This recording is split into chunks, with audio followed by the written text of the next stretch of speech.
Chama-se Hope, é o tema que fecha Mati, o disco de Selma Wamousse. Selma Wamousse, que está amanhã à noite em Coimbra, no Teatro Académico Gil Vicente, integrado no Festival Lux Records, ou Lux Interior da Lux Records, para ser mais correto. Boa noite, Selma. Olá, boa noite.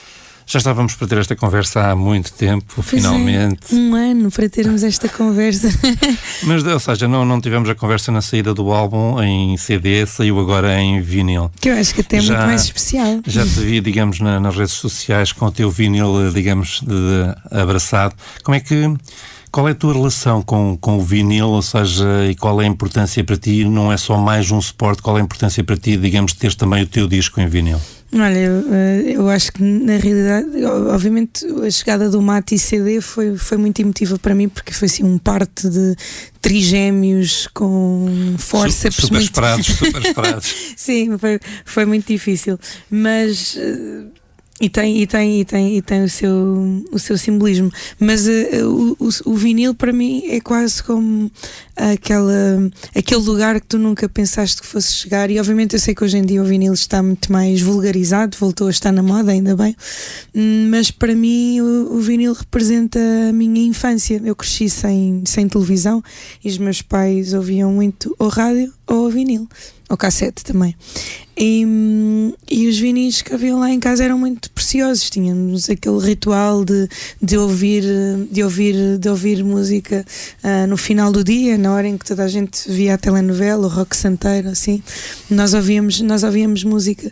E portanto o vinil remete-me para Moçambique, remete-me para a minha infância, e depois agora remete-me à relação também que tenho com as minhas filhas. Eu deixei de ter um leitor de vinis durante algum tempo, e há cerca de 12 anos, acho eu, voltei a comprar um, e tinha um daqueles portáteis, então eu ia fazer piqueniques em que podia levar finalmente os vinis que tinha. E quando as minhas filhas nasceram, eu também não lhes dei televisão. Ela só tem televisão, sei lá, cerca de 2 anos ou 3, e então nós voltámos a recriar um bocadinho daquilo que foi a minha infância. Todos os dias à noite tínhamos este ritual, não só de pôr o disco no giradiscos, como de observar o objeto, ver quem é que escreveu. E por isso eu estou muito contente que este vinil tem as letras, tem os agradecimentos e um bocadinho um vinil, primeiro, digamos, o que vai estar disponível amanhã no Teatro Académico Gil Vicente, laranja, que era a cor da capa do teu disco, e a capa do disco, mas é também o disco, mas depois também tem outras cores. Tem outras cores. O laranja, por acaso, não é a capa do disco, é amarela. Por acaso chegou primeiro o laranja, mas está muito bonito, está mesmo muito bonito. Eu no início estava assim, tipo, não sei se quero laranja, mas está lindíssimo. Vai haver em laranja, em amarelo, que é efetivamente a cor da capa do disco, e o clássico preto. Já agora, este disco tem um ano, digamos, de estar cá fora, como conversávamos há pouco. Algumas destas canções já têm, digamos, muito tempo antes. A gente já te via ao vivo antes do próprio disco. Amadureceram muito o teu disco. Eu queria te perguntar, nos teus concertos, o que é que estas canções já amadureceram ao longo deste ano, já depois do Mati cá fora? Bem, muito. De vez em quando faço o exercício, que às vezes é difícil, de ouvir o disco.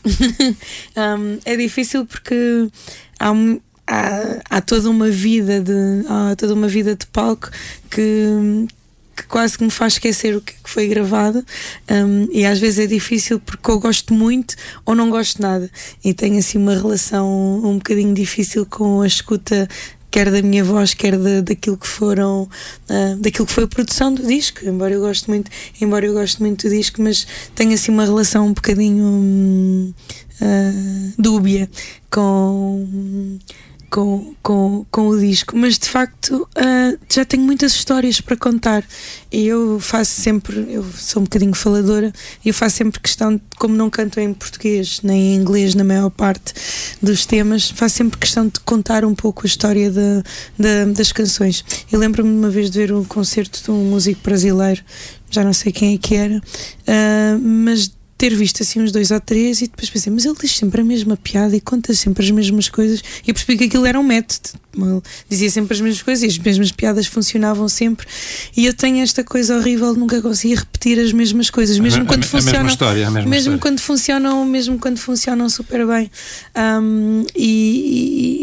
E isso tem muito a ver com a relação que eu acabo por ter com as pessoas também, e é um disco que tem sido muito personalizado e os públicos são diferentes, e eu procuro ao máximo ir de encontro com aquilo que as pessoas me estão a dizer quando estão a ouvir a minha música. Por isso é um disco que já tem muitas histórias, e muitas histórias muito boas, muitas histórias muito emotivas. Assim, eu vejo muito que nas redes sociais e nos média muitas vezes dá-se enfoque nos meus concertos ao lado mais da energia e da alegria, etc. Mas a maior parte das histórias que eu guardo até são histórias de lágrimas, de abraços, de momentos assim um pouco mais emotivos, e acho que de norte a sul consigo lembrar-me de muitas caras e de muitas pessoas e de muitas histórias que foram vivenciadas, porque há sempre esta relação bionívoca de dar e receber, e de receber e dar.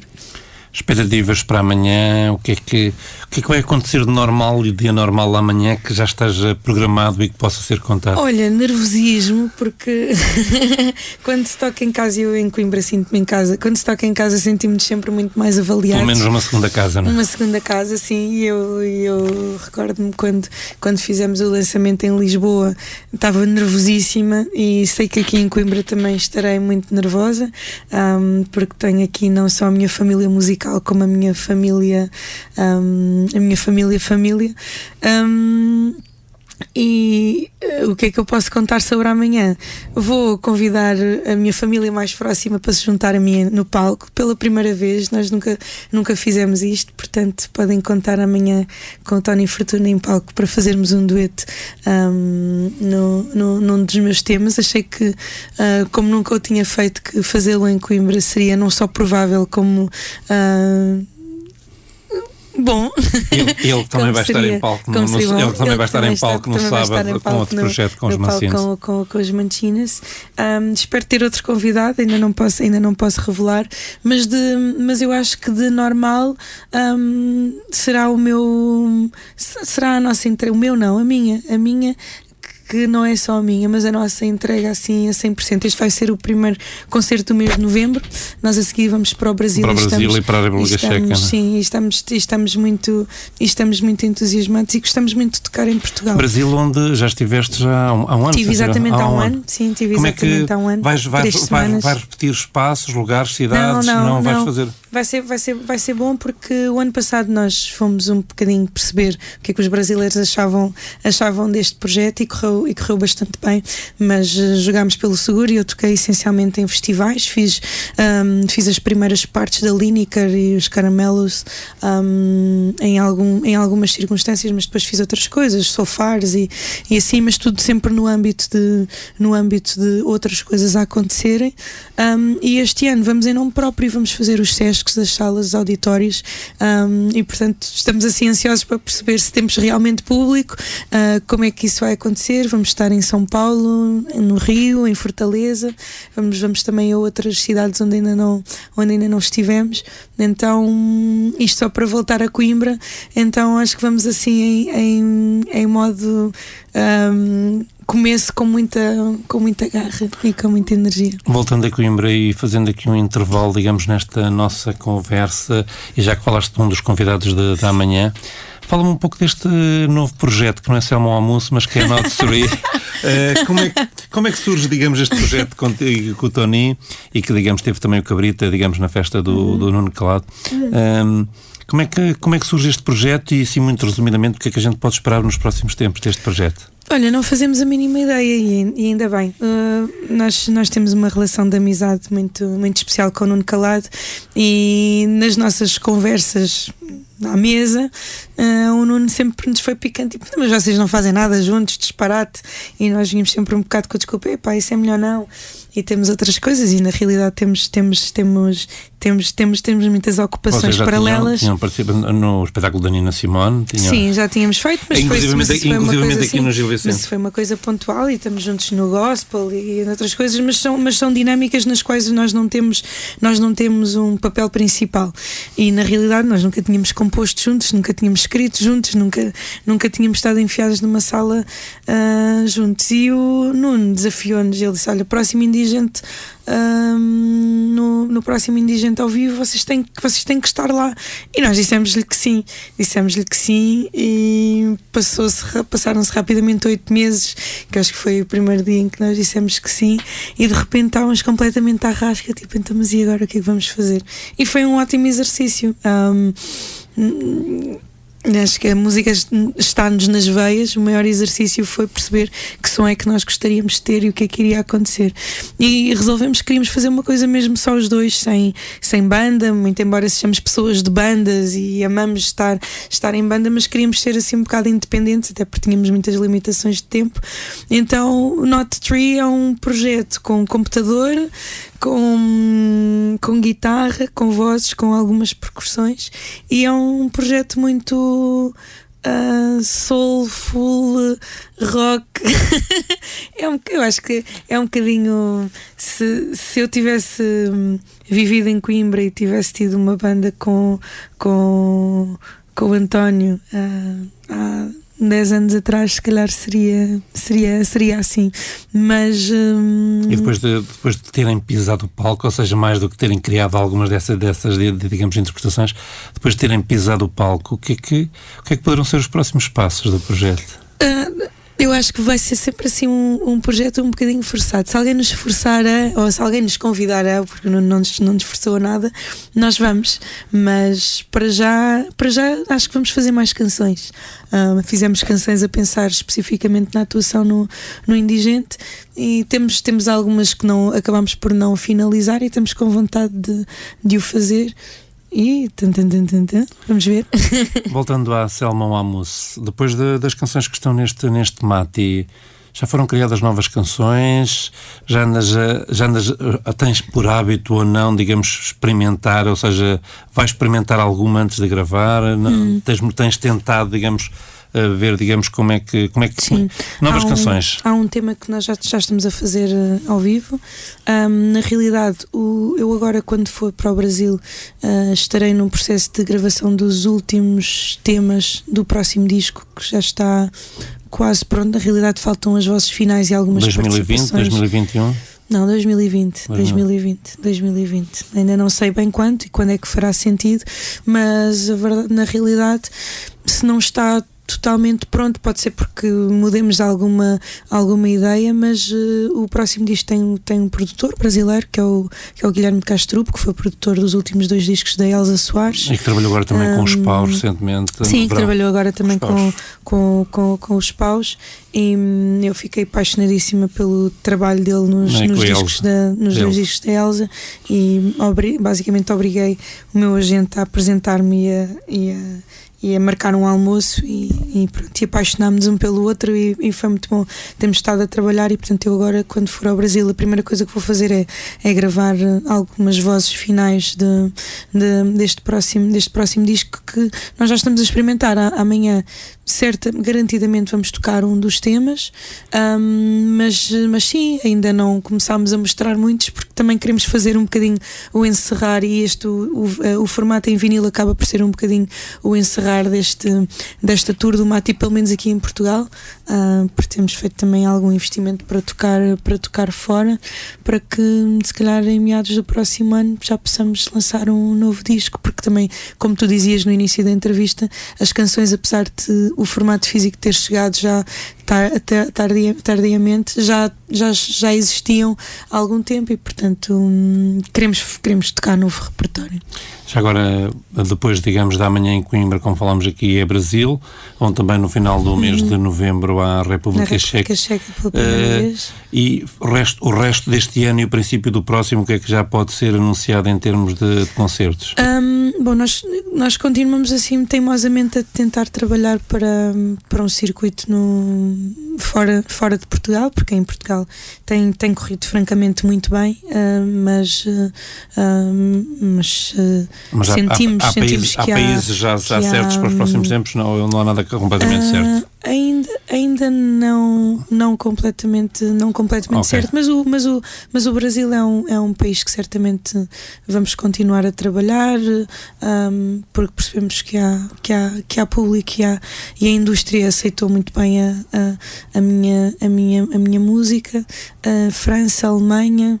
E pronto, e o resto vamos ver, mas já temos algumas datas marcadas em Portugal, mas pronto, também um bocadinho nesta expectativa de deixar um bocadinho algum espaço para que o próximo disco também possa vir com alguma frescura e pronto, é isso. Entregando os botões ao Castro, mas continuando a Selma a criar, digamos, do ponto de vista da criadora, quais são as principais diferenças, se há cá diferenças, digamos, que nos poderão surpreender com o segundo disco da Selma? Eu acho que um terceiro disco vai surpreender mais do que este segundo, mas claramente eu sempre tinha prometido a mim mesma, se calhar por ter ouvido demasiado guitarra elétrica, que nunca iria fazer um disco com guitarra elétrica, e no próximo disco a guitarra elétrica é muito presente e acho que isso vai distinguir um bocadinho do disco anterior. Não que seja um disco mais roqueiro, mas é mas é um pouco mais roqueiro, mas com uma sonoridade que vem muito na continuidade daquilo que está feito no passado. Volto a colaborar com compositores moçambicanos. Espero ter a presença de... Lá está, pronto, são coisas que eu ainda não disse isto a ninguém, não te posso dizer a ti. Está bem. Pronto, mas espero ter a presença também de um músico português de quem eu gosto mesmo muito, mas eu acho que faço alguma questão de manter alguma solidez daquilo que... Porque eu fiz tanta coisa e que coisas tão distintas, e continuo a tocar com o Rodrigo Leão, a fazer outras coisas que o gospel, sim, o jazz, sei lá, e as colaborações todas, Frozen Shine, Molinex, Samuel Lúria, João Gentil a cantar fado, também, João Gentil a cantar fado. Sim. Tenho feito tantas coisas e gosto muito e não tenho problemas de identidade com isso, mas sinto que de alguma forma o público, e aqui falo de um público mais alargado, nem sempre consegue identificar muito bem o que é que eu faço. Então também sinto um pouco esta necessidade de manter alguma coerência naquilo que estou a fazer e que faço com muito gosto e com muita naturalidade. Por isso acho que um terceiro disco pode ser assim um bocadinho mais fora daquilo que eu estou a fazer agora, mas este segundo não. Espero Selma, que seja só para reforçar. Muito obrigado por este pedacinho de conversa. Amanhã, não se esqueçam, há, digamos, Selma, um almoço no Lux Interior. O Lux Interior começa hoje à noite no Salão Brasil. Amanhã e depois muda-se para o TAGV. São 7 os concertos ao longo destes 3 dias. Há também muitos outros eventos neste fim de semana, uma cidade onde muita gente diz que nada se passa. Apareçam, se faz favor, não fiquem em casa apesar do tempo. Apareçam, se faz favor. Já agora, antes de te ires embora, escolhe-me um tema deste disco e já agora vou-te fazer uma proposta. Destes 9, qual achas tu que foi o que mais cresceu e o que mais vos foi surpreendendo ao longo deste ano?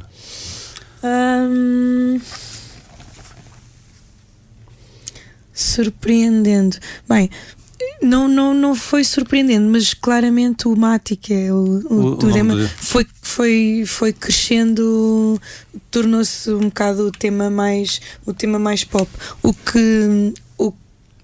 Há um que eu gosto muito da produção dele e gosto muito de ouvir no disco, que é o Funkier Than a Mosquito's Twitter, que era o que eu ia propor, mas na realidade mas escolhe, o que mais mais surpreendeu foi o Alien. O Funkier ou o Mati? O Funkier, acho que sim. Okay. Com esta chuva acho que as pessoas estão a precisar de um bocadinho de movimento. Obrigado e até amanhã. Obrigada, até amanhã.